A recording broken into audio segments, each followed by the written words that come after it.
चंद्रपूरमध्ये सोयाबीन उत्पादकांची अवस्था बिकट झाली। अतिवृष्टीने पिकाचं मोठं नुकसान झालंय। आशिष जयस्वाल यांनी नुकसानीचा आढावा घेतला आणि शेतकऱ्यांसोबत संवाद साधलेला आहे।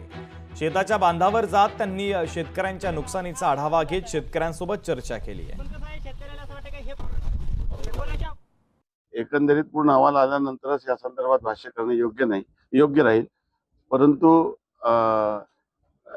काही जरी झालं तरी सरकार शेतकऱ्यांच्या मागे ताकदीने उभी आहे आणि सर्व शेतकऱ्यांचा नुकसानीचा एकंदरीत पूर्ण अहवाल घेऊन शासन स्तरावर याबद्दल निर्णय करण्यात येईल। प्राथमिक आकडे सुरू आहे। आता पंचनाम्याची प्रक्रिया सुरू आहे। काल परवाही पाऊस आला, पाऊस येतं, आताही ढगाळ वातावरण आहे। त्यामुळे पण सोयाबीनचं नुकसान बऱ्या प्रमाणात झालेलं आहे आणि असं दिसून येत आहे की पूर्णपणे सोयाबीन च्या पिकाला नुकसान झालेलं आहे।